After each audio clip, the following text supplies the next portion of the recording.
Muito boa noite, pessoal. Sejam bem-vindos. Boa noite, pessoal. Boa noite todo mundo aí que está entrando. Culto de número 131. No dia 31 de julho. No dia 31 de julho de 2025. Estamos dedicando a este culto à minha querida tia-avó, Nair Machado Pascoal, que foi quem me apresentou ao Chico Xavier em 1981. E no dia 31 de julho de 2008, ela partiu para o mundo espiritual há 17 anos atrás.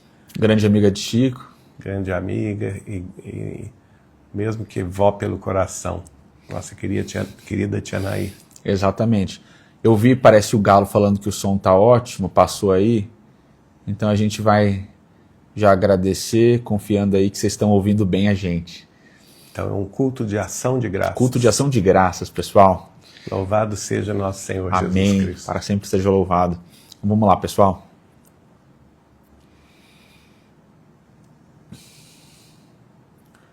Nosso Deus, nosso Pai, de eterno amor, de eterna misericórdia, de eterna justiça, inteligência suprema, causa primária de todas as coisas, em nome do nosso Senhor Jesus Cristo de Nazaré, nós todos nos reunimos aqui neste momento.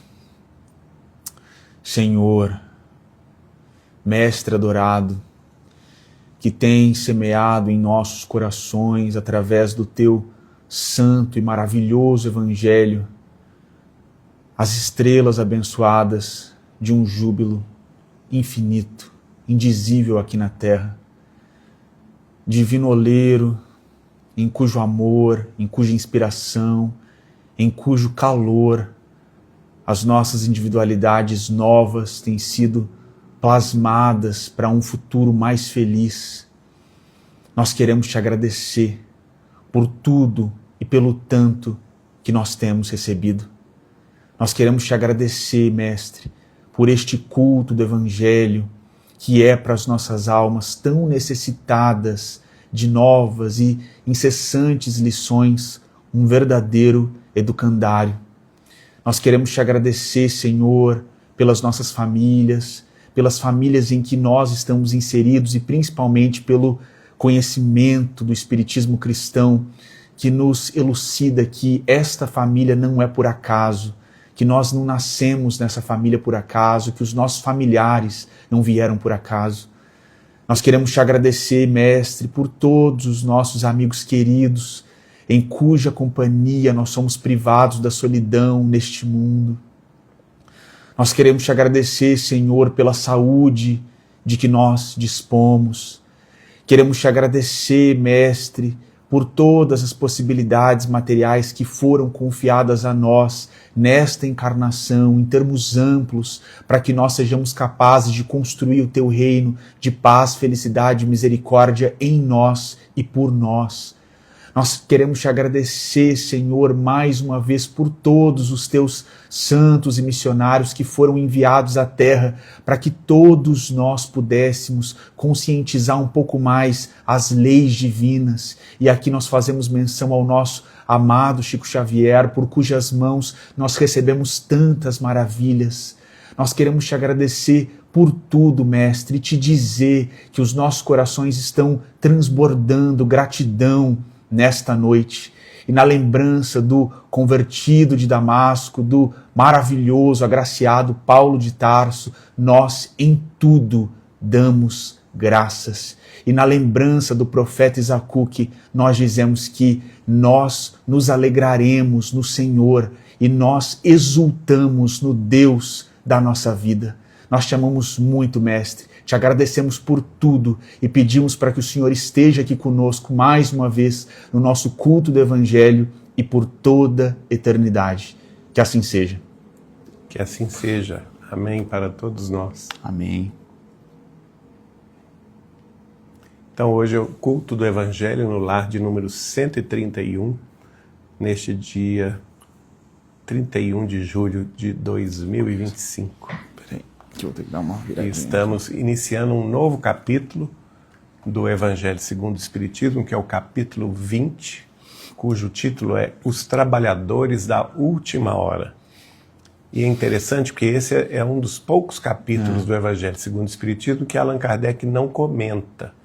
Ele coloca as passagens bíblicas, os termos dos evangelhos e já entra direto nas instruções dos Espíritos, com 3 mensagens muito importantes. Os obreiros, os últimos serão os primeiros, missão dos espíritas e os obreiros do Senhor. Hoje, então, nós vamos nos ater apenas à passagem evangélica, que está no Evangelho de Mateus, capítulo 20, versículos 1 a 16, que é também referida na parábola do festim das bodas, aqui no Evangelho segundo o Espiritismo, no capítulo 18, item 1, que nós já fizemos, né, no passado. Então, reafirmando, hoje vamos ler o Evangelho de Mateus, capítulo 20, versículos 1 a 16. Interessante, né, gente? Ó, capítulo 20 do Evangelho segundo o Espiritismo, capítulo 20 do Evangelho de Mateus. Fazer a leitura? Então vamos lá, pessoal. O título, Os Trabalhadores da Última Hora. O reino dos céus é semelhante a um pai de família, que saiu de madrugada a fim de assalariar trabalhadores para a sua vinha. Tendo convencionado com os trabalhadores que pagaria 1 denário a cada um por dia, mandou-os para a vinha. Saiu de novo à 3ª hora do dia e, vendo outros que se conservavam na praça sem fazer coisa alguma, disse-lhes: Ide também vós outros para a minha vinha, e vos pagarei o que for razoável. E eles foram. Saiu novamente à hora 6ª e à hora 9ª do dia, e fez o mesmo. Saindo mais uma vez à hora 1/10, encontrou ainda outros que estavam desocupados, aos quais disse: Por que permaneceis aí o dia inteiro sem trabalhar? Disseram eles, porque ninguém nos assalariou. Ele então lhes disse: Ide vós também para a minha vinha. Quer que lê completo? Não. Então vamos ler a passagem completa, pessoal. Ao cair da tarde, disse o dono da vinha àquele que cuidava dos seus negócios: Chama os trabalhadores e paga-lhes, começando pelos últimos e indo até os primeiros. Aproximando-se então, os que só à 1/10 hora haviam chegado, receberam 1 denário cada um. Vindo em seguida, os que tinham sido contratados em primeiro lugar, julgaram que iam receber mais. Porém, receberam apenas 1 denário cada um. Recebendo, queixaram-se ao pai de família, dizendo: Estes últimos trabalharam apenas 1 hora, e lhes dás tanto quanto a nós, que suportamos o peso do dia e do calor. Mas, respondendo, disse o dono da vinha a um deles: Meu amigo, não te causo dano algum. Não convencionaste comigo a receber 1 denário pelo teu dia? Toma o que te pertence e vai-te. Apraz-me a mim dar a este último tanto quanto a ti. Não me é então lícito fazer o que eu quero? Tens mau olho porque sou bom? Assim, os últimos serão os primeiros e os primeiros serão os últimos, porque muitos são os chamados e poucos os escolhidos. O Evangelho segundo Mateus, capítulo 20, dos versículos 1 a 16. Muito importante, né, gente, essa passagem do Evangelho, que é também uma parábola de Jesus, lembrando que Jesus sempre se utilizou deste veículo de comunicação com as massas, que é o veículo das parábolas. Aquelas histórias que ele contava de fácil entendimento para o povo. Ele não complicava os seus ensinamentos com grandes dissertações filosóficas ou até mesmo complicações de ordem religiosa. Ele contava essas parábolas para que o povo que estivesse ali junto dele, ouvindo pessoalmente o que ele estava contando, se ligasse por ele por fios sutilíssimos do entendimento mais simples, que é o entendimento do coração puro daqueles que sabem ter ouvidos de ouvir e sabem ter olhos de ver.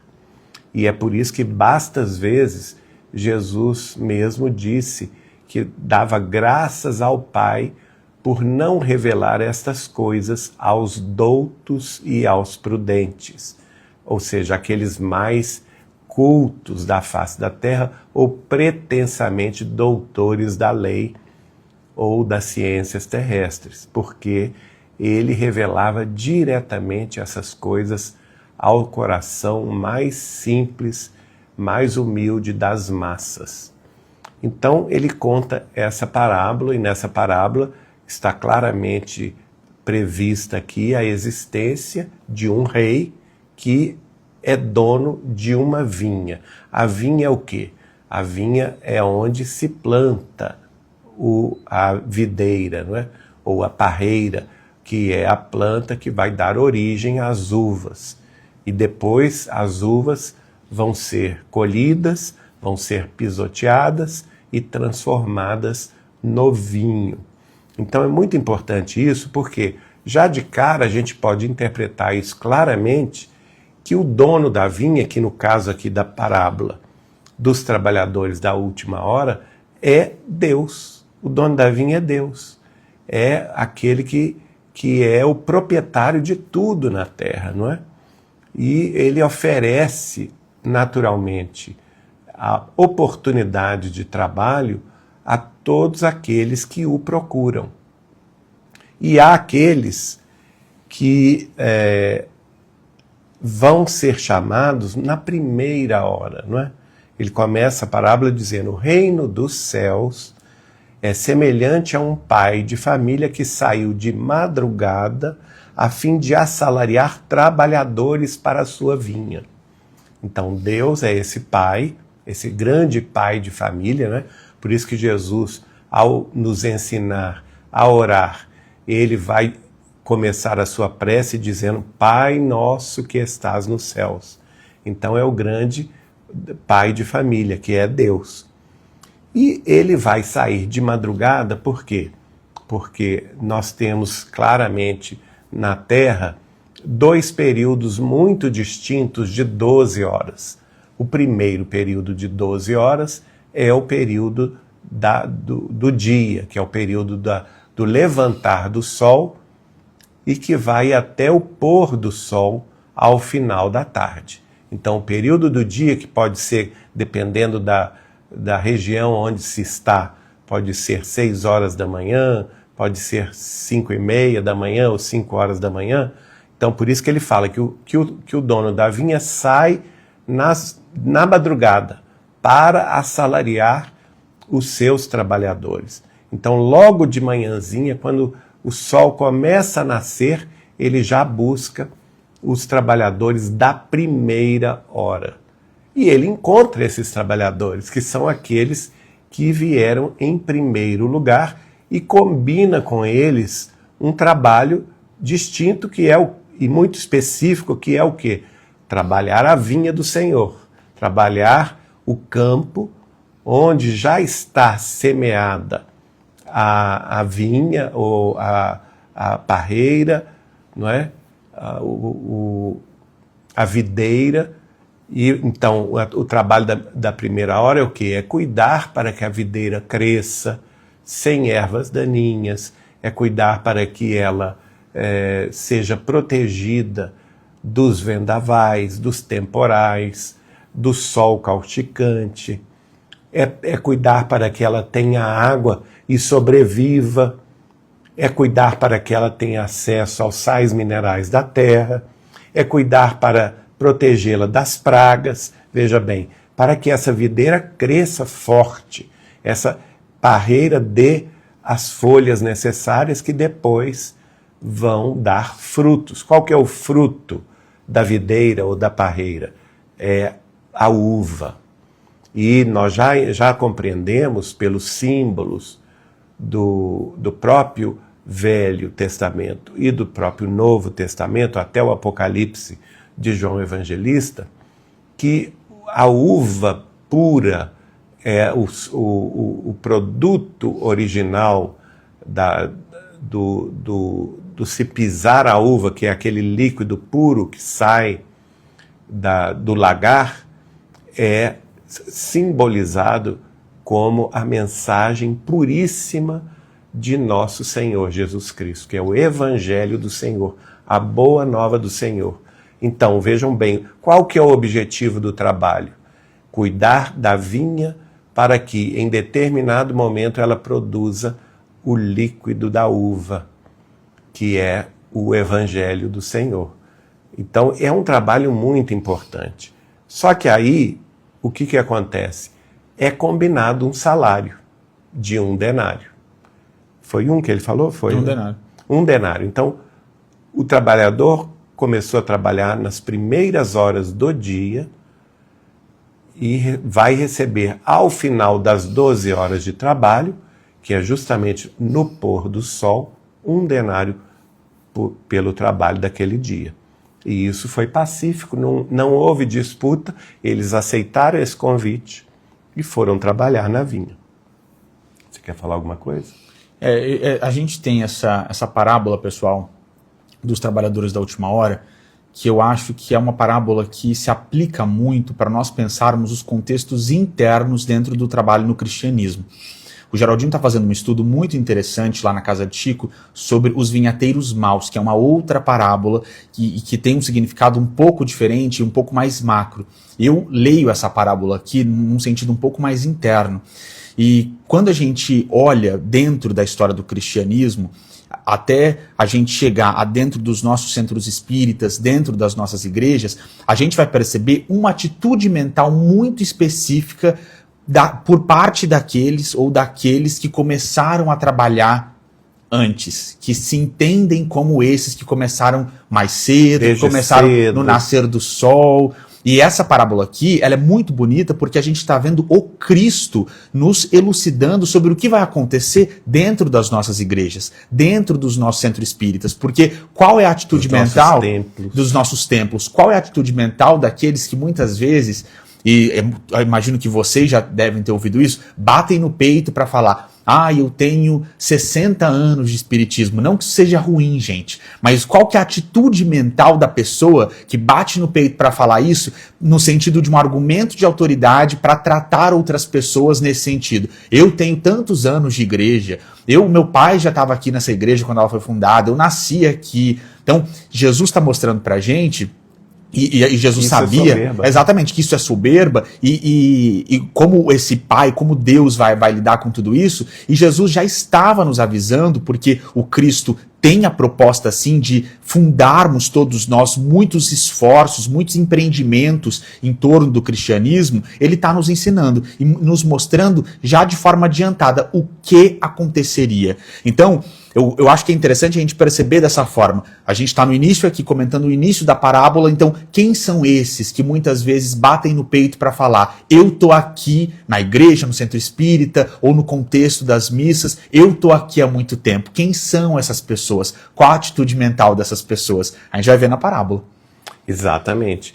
E é por isso também que a gente vai ver que esses trabalhadores da primeira hora vão ser sucedidos por outros trabalhadores. Por exemplo, na sequência da parábola, Jesus fala dos trabalhadores que foram chamados à terceira hora do dia. Então, lá pelas 9 horas da manhã, né? Partindo do pressuposto que a primeira hora do dia começaria às 6 horas da manhã, 9 horas da manhã vem a terceira hora do dia.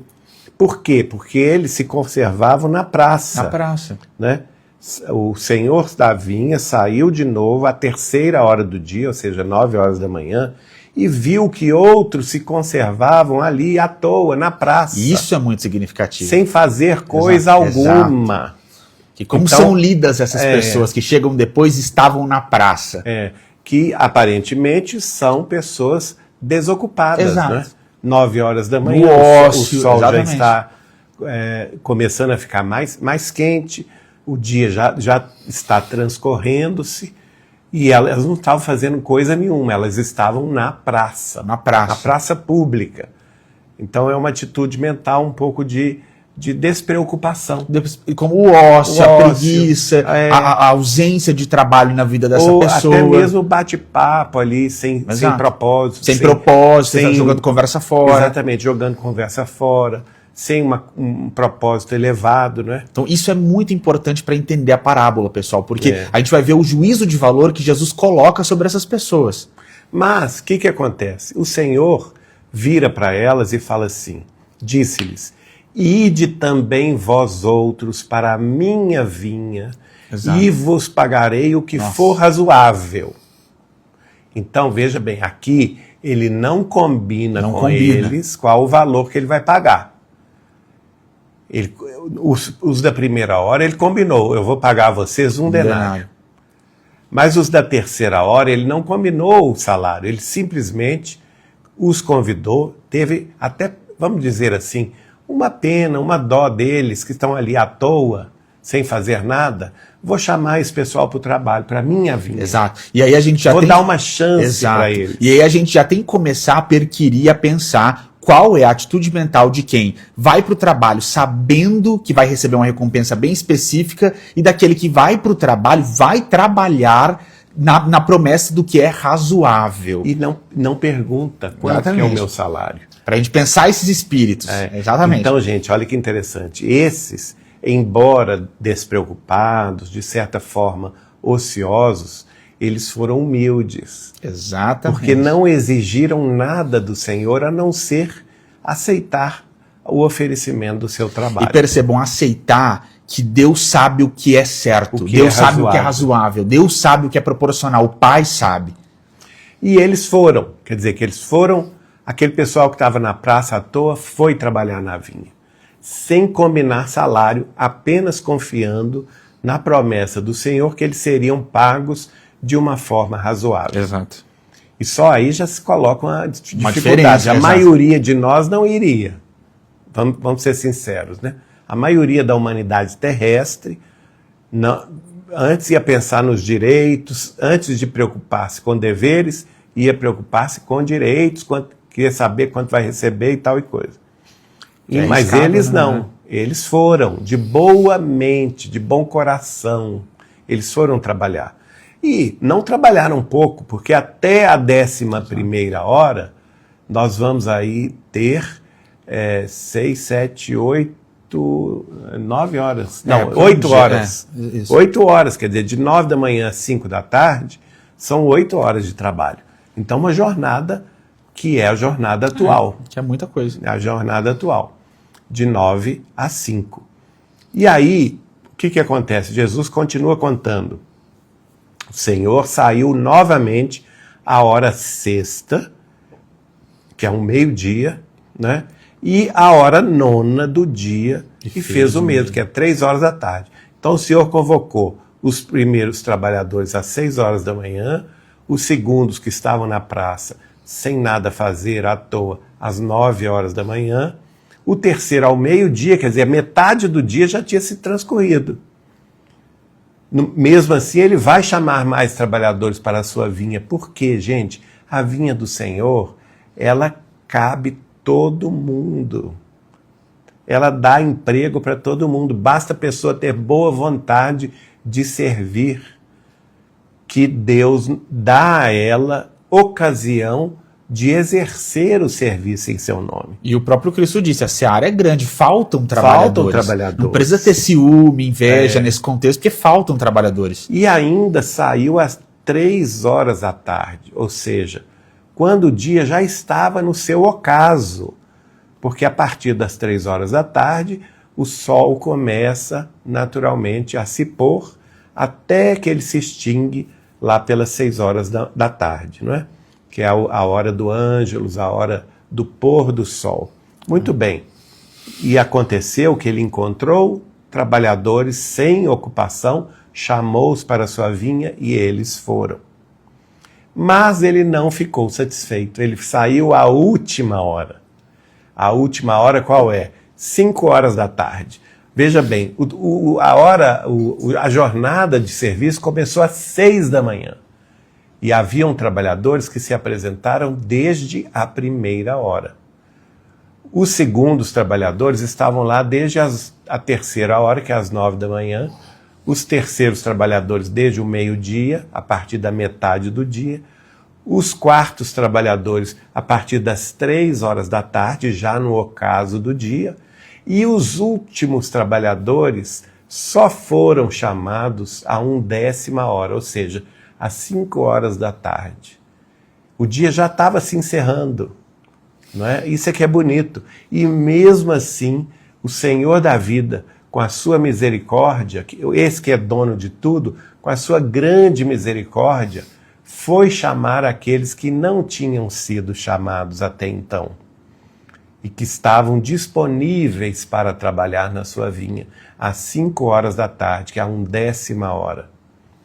E encontrou ainda outros que estavam desocupados, como eu acabei de dizer, aos quais ele disse: por que permaneceis aí o dia inteiro sem trabalhar? Quer dizer, aí tem até uma reprimenda, não é? Vocês passaram 11 horas da hora da manhã, da metade do dia onde temos luz, porque nós sabemos que a outra metade de 12 horas é a metade onde há trevas, onde há sombras, e Jesus mesmo nos recomendou: andai enquanto tendes luz. Não é assim? Então, olha só, mas na 1/10 hora, quando a gente ainda tem luz, embora já no ocaso do sol, no pôr do sol, mas ainda está claro, não é? Ele foi convocá-los, repreendeu esses trabalhadores que não tinham trabalhado durante 11 horas, e eles concordaram com o Senhor. Eles disseram não é? E ainda justificaram: ninguém nos assalariou, ninguém nos ofereceu trabalho. E o Senhor disse a eles: então lhes disse, o evangelista descreve: ide vós também para a minha vinha. Então eles foram convocados, são os trabalhadores da última hora, também conhecidos como os trabalhadores da 1/10 hora. Pessoal, aqui quando a gente percebe que o Pai está chamando essas pessoas em horários tão diferentes, a gente já precisa começar a pensar que existe uma lógica diferente da nossa lógica materialista.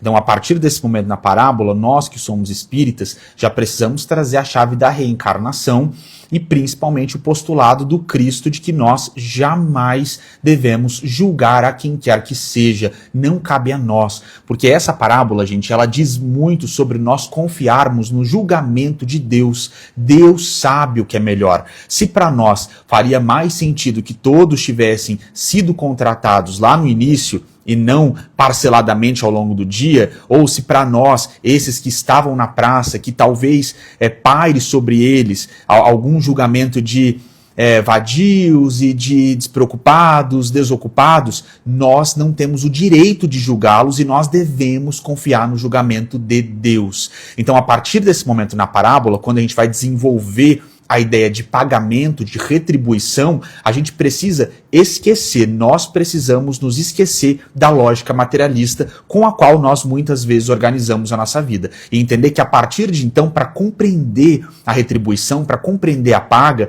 nós precisamos ter um olhar espiritualista. O paradigma precisa ser o espírito imortal e, no caso desta parábola, a reencarnação. Reencarnação.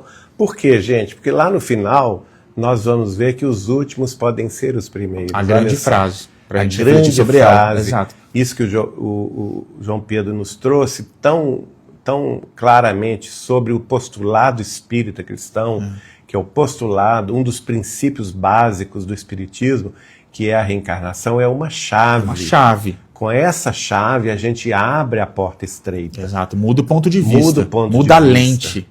Porque todos nós poderemos ser desses trabalhadores. Exato. De todas as horas. De todas as horas. Não é? Exatamente. Então isso é muito bonito. E aí acontece na segunda estrofe da parábola. E entra nesse momento. Que ele entra no momento final, já ao cair da tarde, quer dizer, a noite está chegando, 6 horas da tarde acabou o horário do serviço. Fazer o fechamento agora. Vamos fazer o balanço. Balanço. É o balanço. Então diz assim Jesus: ao cair da tarde, disse o dono da vinha àquele que cuidava dos seus negócios. Olha só, isso é tão interessante, gente. Quem que cuida dos negócios de Deus na terra? Exatamente. Quem é o médium de Deus? Jesus. É o nosso mestre e Senhor. O Cristo de Então Deus. aí entra a hora de Jesus, né? Quem chama os trabalhadores é Deus, é o Pai. Olha que interessante. Mas na hora da justiça e da misericórdia, porque aqui nós vamos falar de duas coisas: do Instituto Universal da Justiça Divina e do Instituto Universal da Misericórdia Divina. Exato. Quem que está no comando da terra? Exato. O Livro dos Espíritos, na pergunta de número 625, Allan Kardec pergunta aos espíritos superiores quem que poderia ser para nós um espírito modelo e guia da humanidade, o mais perfeito. Os espíritos superiores respondem: Jesus. Jesus. Resposta categórica. Resposta categórica. Então Jesus é aquele que cuidava dos negócios da vinha do Senhor, da vinha de Deus, não é? E ele então chama os trabalhadores que foram chamados nessas horas todas e paga-lhes. Então é o horário da justiça. O pagamento é o horário do justo fruto do labor de cada qual, né? Aí é interessante do justo fruto, que ele começa pelos últimos, aqueles que chegaram. Isso é tão interessante. Olha a lição, gente, dessa parábola. Aqueles que chegaram na última hora, quer dizer, passaram o dia todo, não trabalharam, porque não foram assalariados, mas chegaram às 5 horas da tarde e trabalharam de 5 a 6. Jesus vai começando por eles e vai terminar até os primeiros, aproximando-se então os que só a 1/10 hora haviam chegado, receberam eles 1 denário cada um. E aqui, gente, é o ponto. Como aqueles que começaram lá no início do dia se sentiram? E eles ficaram vendo isso, né? Os da primeira hora, os da terceira hora, os da 6ª hora e os da 9ª hora. Ficaram observando isso. Ora, aquele que chegou por último recebeu 1 denário pelo dia trabalhado. E aí já muda, mesmo tendo havido contrato lá no início, percebam que já muda a perspectiva. Se eles receberam 1 denário, exatamente. Nós vamos receber quantos? Nós temos duas questões aí, que é uma questão relativa, por exemplo, o despertamento da cobiça. Exato. Nossa, então se o trabalhador que trabalhou só 1 hora recebeu 1 denário, eu vou receber 12 denários, porque eu comecei às 6 horas da manhã. Exatamente. Né? Exatamente. Quem começou às 9 da manhã, eu falei assim, opa, que Opa, beleza, eu vou receber então 9 denários, porque eu comecei às 9 da manhã, estou largando o serviço às 18, são 9, não é denários. Quem recebeu ao meio-dia vai pensar, vou receber 6 denários. Quem começou a trabalhar às 3 da tarde pensou, vou receber 3 denários, é a cobiça. E tem um outro sentimento ruim que é o quê? A inveja. Por quê? Se a pessoa que começou às 6 horas da manhã e sabe que ela contratou com o Senhor o recebimento de 1 denário pelo dia inteiro do trabalho e está vendo aquele que trabalhou só 1 hora receber o mesmo denário, ele já começa um sentimento de revolta, Exato. de inveja, de malquerência em relação aos trabalhadores da última hora, né? E só um comentário, porque tem uma quebra também, gente, da fidelidade. No livro Boa Nova, psicografado pelo Chico, a gente tem alguns acréscimos maravilhosos sobre os relatos evangélicos, e em um determinado momento, um dos apóstolos pergunta a Jesus qual seria o aspecto mais difícil de cumprir dentro de todo o contexto do reino de Deus, de construção do reino de Deus. E Jesus responde, a fidelidade, o mais difícil é ser fiel. Então, se alguém tinha um contrato, se contratou com o Pai por 1 denário, por que na perspectiva de outra pessoa, de ver a vida de outra pessoa, esse contrato já não vale mais nada? E isso se aplica, gente, às nossas provas. Com certeza. Às nossas expiações, porque tudo é contrato. E mesmo as nossas bênçãos. A nossa vida, as nossas bênçãos. Nós sabemos que nós temos, na vida terrestre, diferenças substanciais. Exato. Diferenças sociais, diferenças intelectuais. Na saúde. Diferenças de saúde, diferenças de cultura, diferenças de religião. Exato. Olha só, Exato. de visão filosófica da vida, mas todos nós, antes de ingressarmos no corpo terrestre, nós tivemos um contrato com o Senhor. Exato. E combinamos com Ele qual seria o nosso salário, quais seriam as nossas provas, quais seriam as nossas expiações e quais seriam as nossas bênçãos. Exato. Pelos nossos méritos de antanho, de outras vidas. E para a construção do reino. E não é para quê? Para construir o reino de Deus, a vinha do Senhor, dentro do meu coração. Exato. Para que a minha alma pudesse oferecer a Deus o vinho puro do seu amor multiplicado naqueles que convivem comigo. Exato. Então vejam bem, a partir do momento que eu olho a vida do outro e começo a julgar, não, mas o outro tem muito mais do que eu. O outro recebeu muito mais do que eu. Porque ele tem uma vida financeira muito mais tranquila, ou porque ele tem uma saúde que eu não tenho, ou porque ele tem uma família melhor do que a minha, ou porque ele teve oportunidades de educação que eu nunca tive. Vejam bem. E aí Exatamente. Começam essas disputas inglórias, fruto todas elas, da inveja, Exato. do despeito, não é? E da malquerença. E nesse contexto, gente, inicia-se, mesmo que inconscientemente, um desafio do poder, do saber de Deus. Porque o paradigma... Você questiona. Você questiona. Quem sabe mais, eu ou Deus para minha vida? Exatamente. Qual vontade é mais suprema, é mais perfeita, a minha ou a de Deus? E quem somos nós para saber os o ontem dessa pessoa, infortúnios ocultos dessa pessoa que eu julgo que tem mais do que eu. Ou que tem tudo, exatamente. Ou que tem tudo e eu não tenho. Exatamente. Né? Quem sou eu para saber que muitas vezes eu tenho muito mais felicidade do que aquele outro que tem mais do que eu. Exatamente. Então, isso tudo é relativo. E por isso mesmo eu falei que aqui também está funcionando, da parte de Jesus, em nome de Deus, o Instituto Universal da Misericórdia Divina. Porque se ele chamou os trabalhadores da última hora e deu a eles um denário, funcionou aí, gente, o Instituto da Misericórdia. Não foi o Instituto da Justiça. Jesus julgou por bem dar a esses trabalhadores que bem trabalharam durante uma hora inteira um valor misericordioso pelo seu trabalho. E também tem outra questão.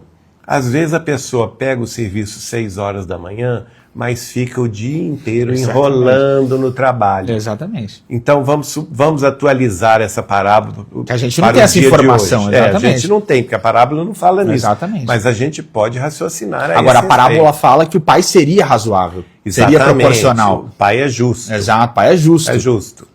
Né? Mas vamos atualizar essa parábola para os dias de hoje. Então, o dono da vinha tem um trabalhador que ele convocou às 6 horas da manhã, mas ele ficou na internet. Das 12 horas do dia, ele ficou 6 horas na internet. Líquidas na internet, né? exatamente. 3 horas no WhatsApp. Mais 2 horas no TikTok. Mais 1 hora no Instagram. Veja bem. E trabalhar mesmo na vinha do Senhor, cuidando das plantas, né, da parreira, não fez. Ele gastou 30 minutos, olha aí. Mas, ao contrário, aquele que foi assalariado para começar às 5 da tarde e trabalhou exaustivamente na vinha do Senhor até às 6, exaustivamente, a ponto de estar cansado, suado, ele cortou as mãos nos espinhos da parreira, né? Ele sujou as mãos no solo para adubar o solo, mexendo aí no esterco de animais para adubar aquela vala de solo onde estava plantada a parreira, não é? Ele cuidou de capinar o mato para trazer um curso d'água, para que esse curso d'água oferecesse alimento aquático para as plantas. Veja bem, enfrentando todo tipo de dificuldade, enfrentando insetos que muito provavelmente entre as 5 e as 6 horas da tarde aparecem, né, tipo borrachudos, pernilongos para nos morder. Olha aí. Então, a qualidade do serviço, nós não sabemos, só Deus. Só o chefe dos serviços, que é Jesus, é que sabe a qualidade, a dedicação de cada um dos seus trabalhadores. Né? A gente só tem informação de que o pai pagaria o que fosse razoável. Então, né? Mas quem faz o pagamento é Jesus. Exatamente. Mas eu falo, é bem possível que seja isso que você está exemplificando. Exato. Então, aí vai, aproximando-se, então, os que só a 1/10 hora havia chegado, receberam 1 denário cada um, nós já lemos. Vindo em seguida os que tinham sido contratados em primeiro lugar. Julgaram que iam receber mais. Aí a cobiça, né? Ah, não. Ele arrogância. Eu estou aqui o dia inteiro, né? Embora ele combinou comigo 1 hora, mas e se ele deu 1 hora quem começou às 5 da tarde, 1 denário para quem começou às 5 da tarde, eu quero receber 12 denários. E essa perspectiva, gente, como é possível eu, que sou tão maravilhoso, ser comparado a esse que estava na praça? Essa é a atitude mental. Exatamente. E aí vem, o que eles recebem? Porém, receberam apenas 1 denário cada um. Recebendo, queixaram-se ao pai de família, dizendo, estes últimos trabalharam apenas 1 hora e lhes dá tanto quanto a nós que suportamos o peso do dia e do calor. Olha só, e interessante, olha só, gente, eles não reclamam para quem cuidava dos negócios, que é Jesus. Eles reclamam a Deus, que é o Senhor, o pai de família. Então é aquela prece que ela não é justa, aquela prece que ela não se eleva, porque ela exatamente. Ela não é uma prece de louvor, nem de gratidão. E nem de reconhecimento. Ela é uma prece que a pessoa faz praguejando a Deus. Filha do orgulho. Por que eu não recebi isso ou aquilo, Senhor? Exatamente. Se fulano recebeu, por que eu aqui na minha família estou tendo uma vida tão difícil? Exatamente. Porque eu trabalhei muito, eu sou melhor do que ele. Isso não é prece, gente. Isso é praguejar a pessoa. Praga, exatamente. Não é? E justamente com quem? Com o dono da vida. Exatamente. Com o dono do Senhor. Então ele termina, mas respondendo, disse o dono da vinha a um deles, meu amigo, não te causo dano algum. Como a gente comentou muito aqui, havia um contrato com esses que foram contratados em primeiro lugar. Não convencionaste comigo receber 1 denário pelo teu dia? Toma o que te pertence e vai-te. Apraz-me. Olha aí que a gente está falando. A vontade soberana de Deus. Apraz-me a mim, dar a este último tanto quanto a ti. Não me é então lícito fazer o que quero? Tens mau olho porque sou bom? Como o Geraldinho falou, a misericórdia de Deus incomoda certas pessoas? E quem duvida da misericórdia de Jesus, gente? E aqui a gente entra, gente, nessa perspectiva reencarnacionista. Quem garante que esse que foi contratado por último brilhou porque o passado dele é um passado glorioso na trajetória do cristianismo? Em dias anteriores, exato, ele trabalhou, por exemplo, às 12 horas do dia e muito em mais, todos exatamente. Os dias anteriores. Exatamente. Enquanto aquele que foi recebido na vinha desse dia às 6 horas da manhã, era a primeira vez que ele trabalhava. Exatamente. Né? Porque aí vem a chave da reencarnação. E aí a gente volta, pessoal, para essa perspectiva micro, dentro das nossas casas espíritas, dentro das nossas igrejas, dentro das nossas missas, das paróquias, porque isso que a gente está vendo aqui na parábola acontece todo dia. Chega um irmão novo, se ele se destaca, vamos colocar a casa espírita como exemplo, se ele se destaca, ele já causa inveja de quem estava lá antes. Isso é muito comum. E aí começa a ser perseguido, começam a falar mal dele, começam a criar situações para questionar por que esta pessoa que está chegando agora, este trabalhador da última hora, está recebendo mais atenção ou algum tipo de proposta de reconhecimento e nós que estamos aqui há tanto tempo não estamos. Agora, quem garante que este que chegou por último não é um espírito muito mais antigo no amor, no trabalho da seara cristã, e aqueles que estão ali há muitos anos e que ainda demonstram o defeito do orgulho, do egoísmo, da vaidade, estão ali sim nesta encarnação há muitos anos, ou dentro de uma casa espírita, ou dentro de uma igreja, mas muitas vezes não deram conta de chegar ao lugar espiritual em que esses novatos, em que estes últimos trabalhadores já chegaram. Isso não é uma regra definitiva, mas acontece muito. O Cristo, sabendo que aconteceria, vejam, já nos disse antes. Quando a gente pensa no surgimento da reforma, como os católicos se sentiram. O que foi a noite de São Bartolomeu? Essa parábola aqui, pessoal. Exatamente. Essa parábola aqui de não dar conta de... não aceitar, não dar conta do novo, de que é possível que surja algo bom, de que surjam novas perspectivas que também apontem para o céu. Quando o Espiritismo, e aí a gente percebe isso, perseguido tanto pelos protestantes quanto pelos católicos, como algo novo, uma doutrina nova, né? Surgindo no século XIX, esta parábola aqui, este sentimento, essa parábola explica. São os trabalhadores da última hora. Os espíritas, meu pessoal, são os trabalhadores da última hora. Isso não resta dúvida, né? A gente vai ver isso nas instruções dos espíritos nas próximas reuniões. E é interessante que então Jesus, na parábola dos trabalhadores da última hora, ao final vai dizer: assim os últimos serão os primeiros, e os primeiros serão os últimos, porque muitos são os chamados e poucos os escolhidos. Então, chamados nós somos todos, todos. Não há ninguém, pelo menos no mundo ocidental, e eu vou aqui incluir toda a Europa, exato, toda a região do Oriente Médio, todo o mundo eslavo, até a Rússia, não é? Até a Eurásia, vamos dizer assim, toda a África, todas as Américas do Sul, dos Centrais e do Norte, também a Oceania, onde nós temos lá a Austrália, Nova Zelândia. Nós vamos incluir também as Antilhas, né? no Caribe. Todas essas nações receberam, e alguns pontos também da Ásia, como por exemplo as Filipinas, Macau, alguns pontos do Japão, o Havaí também, no Pacífico, algumas ilhas do Pacífico. Eu vou incluir também Goa, na Índia. Vamos dizer assim que 80% das terras terrestres, né, dos países, ao longo dos últimos 21 séculos, receberam a palavra de Jesus.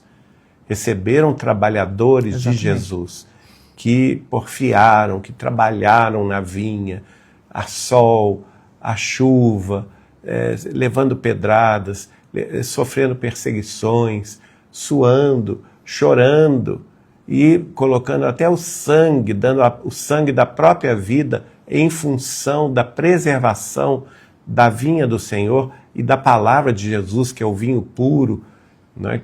Então, durante esses séculos todos foi feito esse grande esforço. E esse grande esforço, só Deus sabe a quem ele é devido. Exatamente. Só Deus sabe o mérito de cada qual. Não é? Nenhum de nós, na face da Terra, nem mesmo no mundo espiritual, tem condição de avaliar o peso da justiça celeste. Exatamente. Que vai colocar na sua balança divina os prós e os contras, os acertos e os desacertos de cada personalidade humana.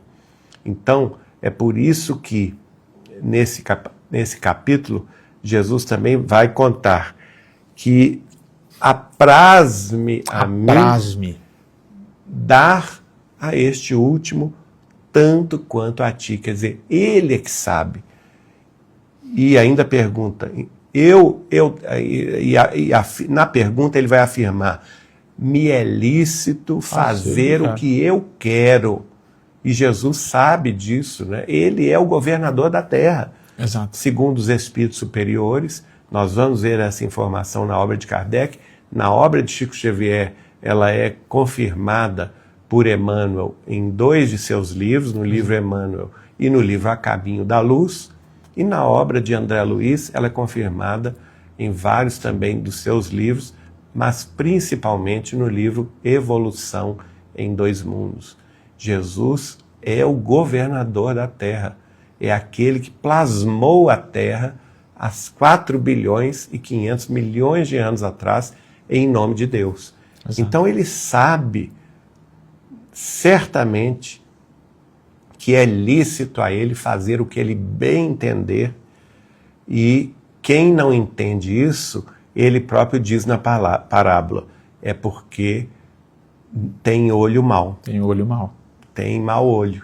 Quem não entende isso tem mau olho. O que é o mau olho? É a inveja, é a cobiça, despeito. É o despeito, é a insubmissão. A insubmissão, isso é muito importante nessa parábola. É o mau olho, a pessoa que não aceita a vontade divina e não aceita a vontade de Jesus, que é nosso Mestre e Senhor. Exato.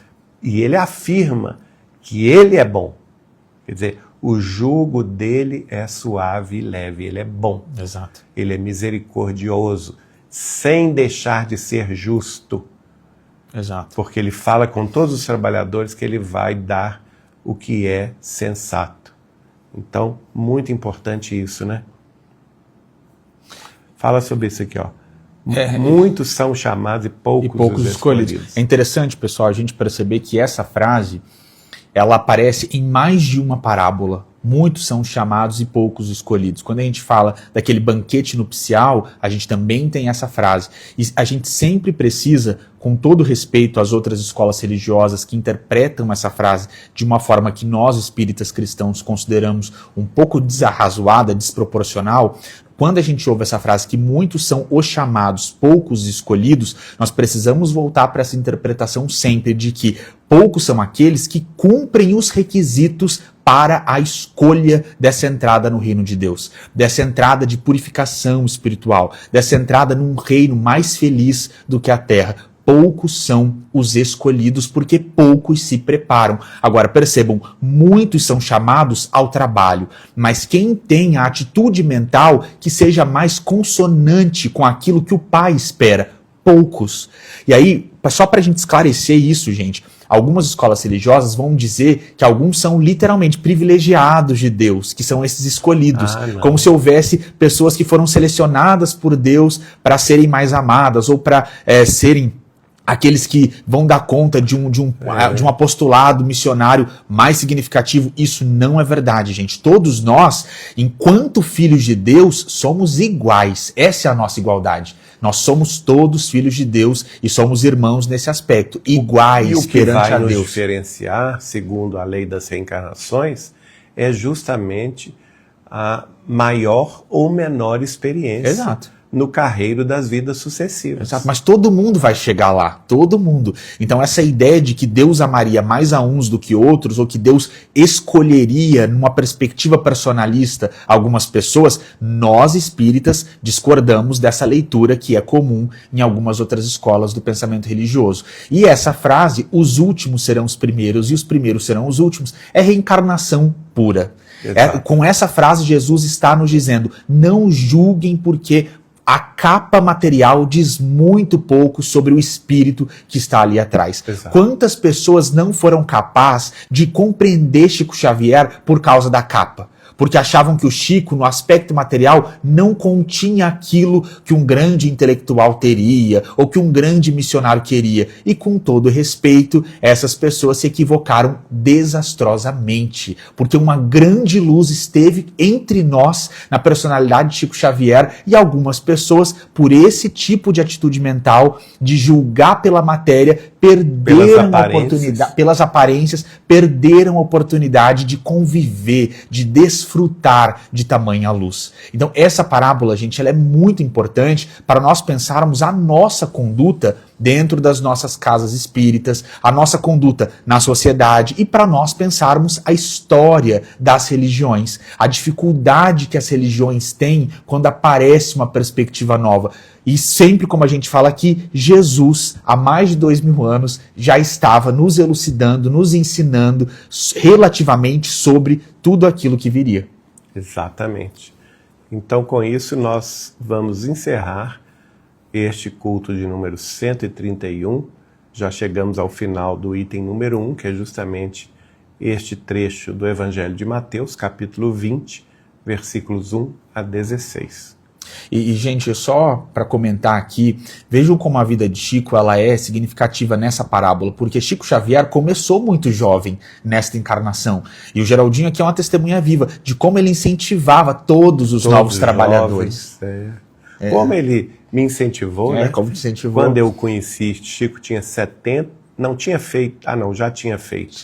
Já tinha feito 71 anos no dia 2 de abril de 1981.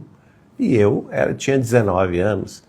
E ele me tratou com todo respeito, com todo carinho, me incentivando. E ele me tratava como se fosse um igual. Claro que eu sabia que eu não era um igual a ele, não é?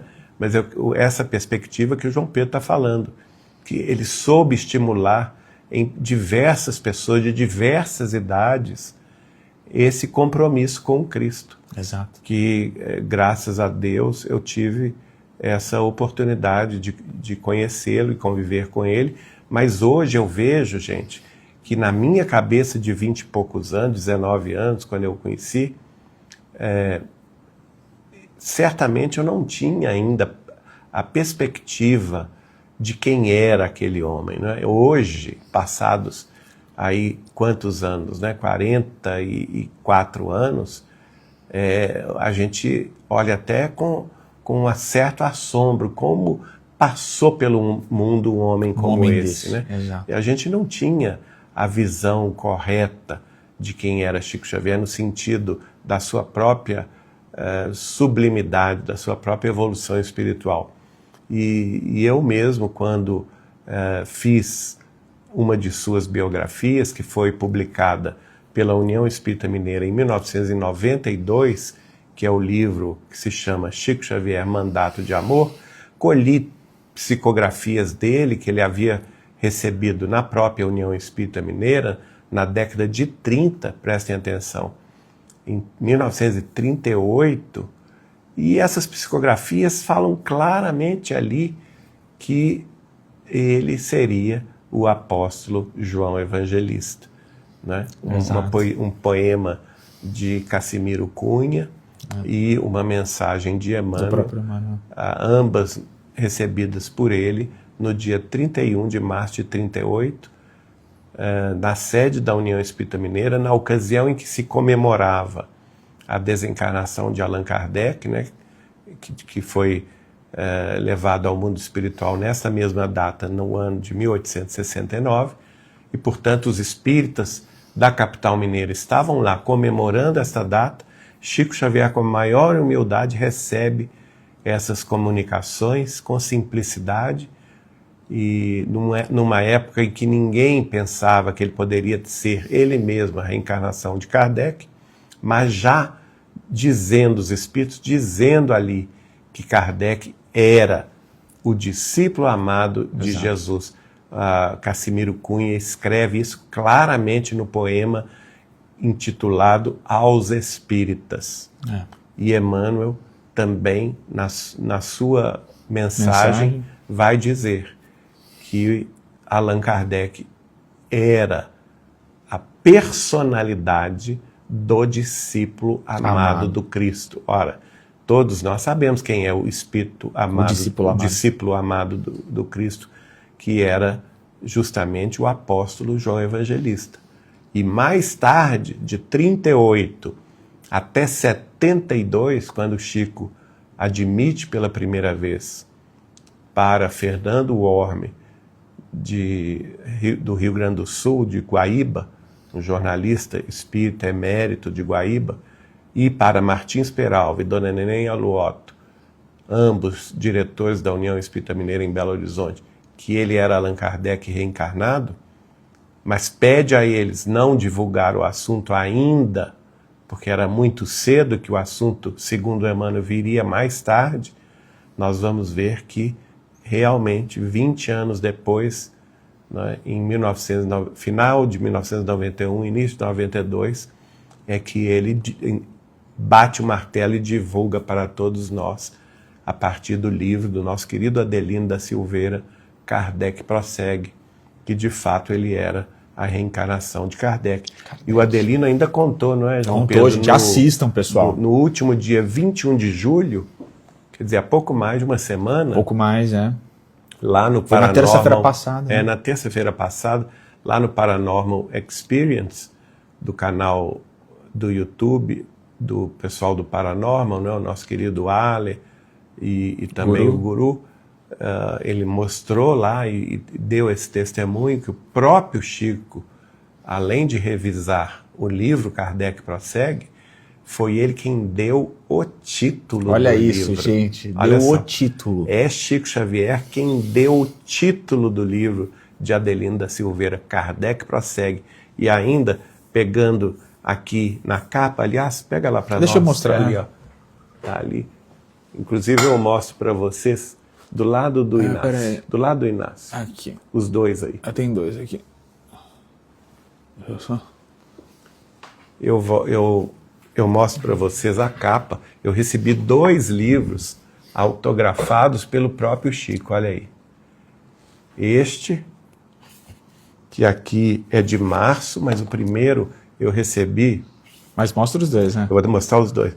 No dia 27 de janeiro de 92. Olha que legal, gente. É o mesmo livro. E o Adelino conta lá no Paranormal Experience que, vendo essa capa, que o Chico passou o dedo de Kardec a Chico Xavier e falou assim, Allan Kardec vai perdendo a sua personalidade para assumir sua nova personalidade. Exato. Como Chico Xavier. Ele próprio, Chico Xavier. O Adelino, gente, assistam. Disse isso para o Adelino quando viu o livro pronto. Exato. Né?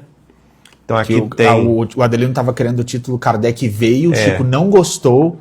Exatamente, ele conta isso. Kardec veio, o Chico achou, não. O Chico parecia que escolheu Kardec veio, o título Kardec Prossegue.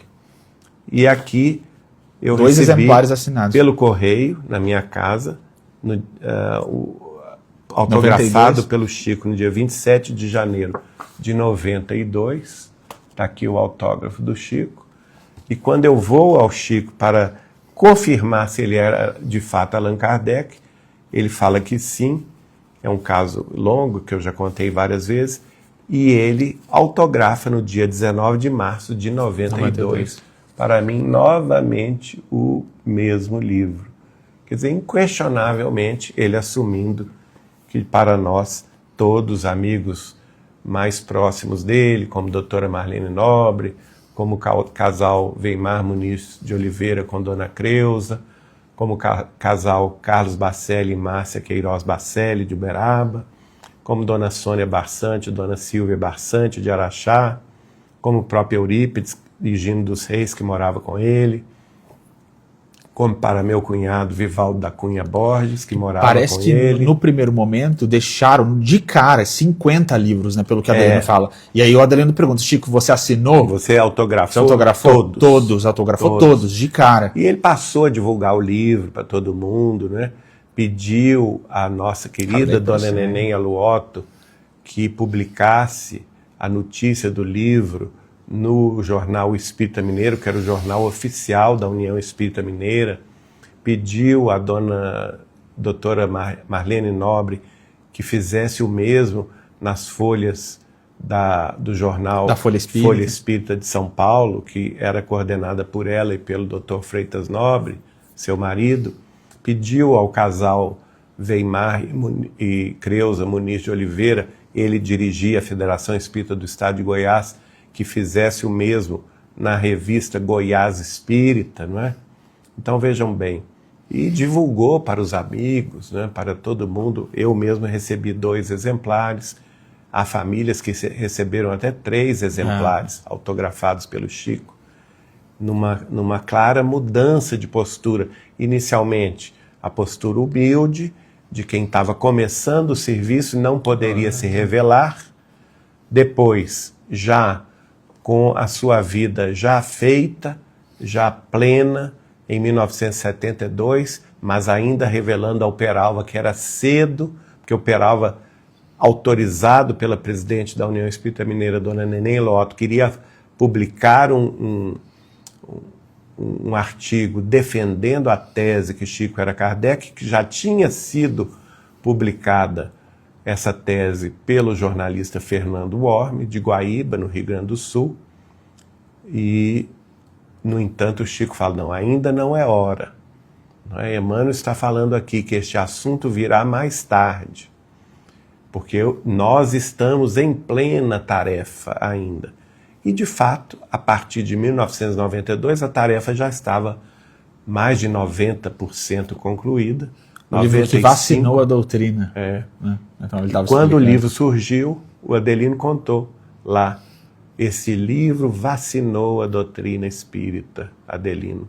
Falou essa frase para o nosso Adelino. Quem quiser ver, assistam, é o próprio gente. Adelino da Silveira, o autor deste livro aqui, Kardec Prossegue, quem deu esse belíssimo testemunho lá no Paranormal Experience. Só vocês colocarem Adelino da Silveira Paranormal no YouTube, vocês vão achar. No YouTube, que foi veiculado ao vivo no dia 21 de julho de 2020. Vale a pena porque a entrevista está muito emocionante, muito emocionante.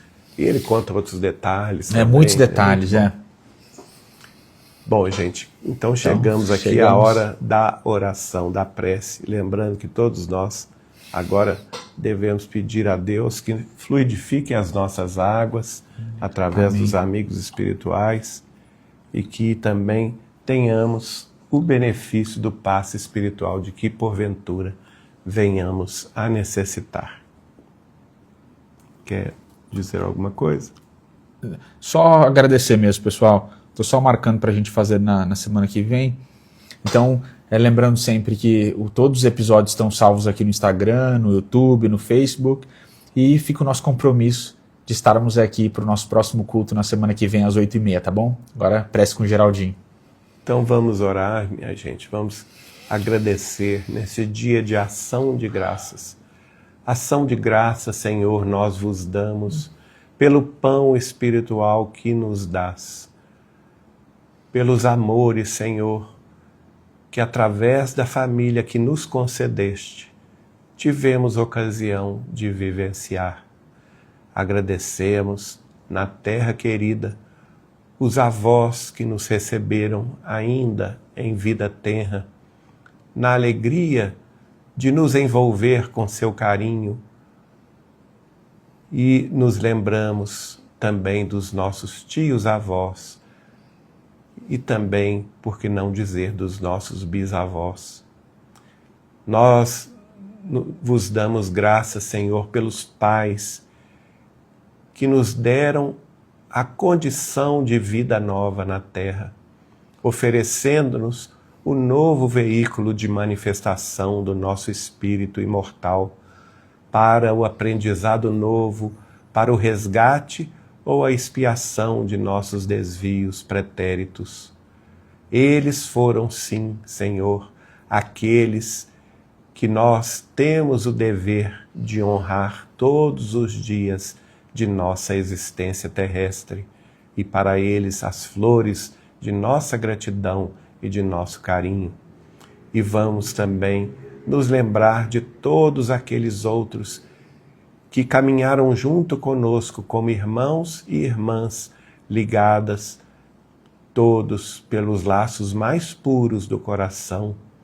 Irmãs e irmãos queridos, não somente aqueles dos vínculos da carne, através dos laços do corpo físico, mas também, Senhor, aqueles que estão ombreando conosco até hoje, como irmãos pelos vínculos da família espiritual, que se reencontrou na face da terra, lembrando a assertiva do nosso querido Chico Xavier, que os lares do infinito se reencontram aqui na face terrestre, assim como os lares da face terrestre um dia estarão reunidos nos vínculos do mundo espiritual superior.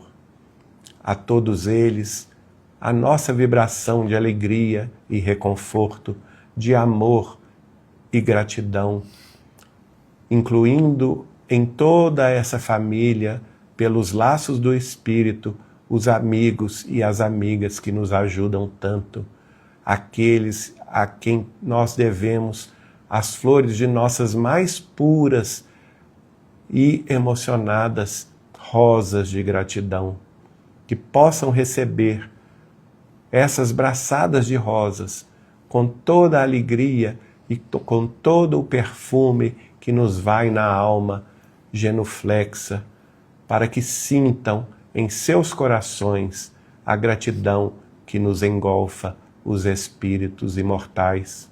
E nos lembramos também, Senhor, por que não dizer, dos nossos filhos, sejam eles os anjinhos de 4 patas que convivem conosco na experiência doméstica, os nossos também sobrinhos e filhos do corpo físico, netos e outras descendências, que se ligam a nós também pelos laços do Espírito, nas evangelizações infantis de nossos templos religiosos, nas reuniões da juventude de nossas casas espíritas, bem como nas reuniões de estudo nobre dos centros aos quais nos vinculamos.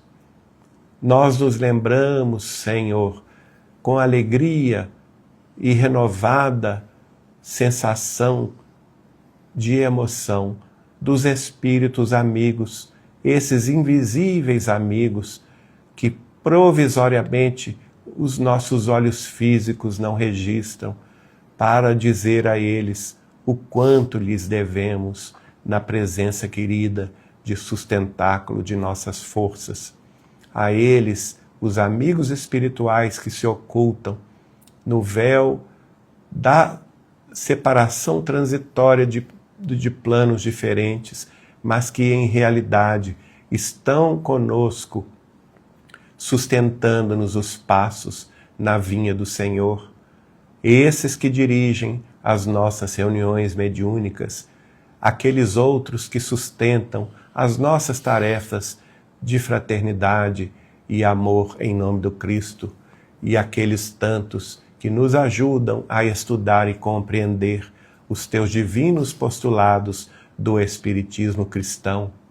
Ah, Senhor Jesus, receba-os todos com a tua glória, na sensação que nos envolve a alma de muito agradecimento e profunda gratidão. Genuflexos estamos aqui pedindo por eles, para que as bênçãos em favor deles todos, desses todos que nós citamos com muito carinho e muito amor, possam ser multiplicadas por tuas dadivosas mãos, em nome do Pai Celestial, que nos anima e conforta todos os dias de nossa existência. E assim nós te louvamos para sempre, Senhor amado, sê conosco hoje, agora e todos os dias de nossas vidas. Assim seja. Amém. Que assim seja. Graças a Deus. Bom, pessoal, com essa prece muito emocionante do Geraldinho, a gente encerra então o nosso culto de número 131. Semana que vem a gente se encontra, tá bom? Beijo. Tchau, pessoal.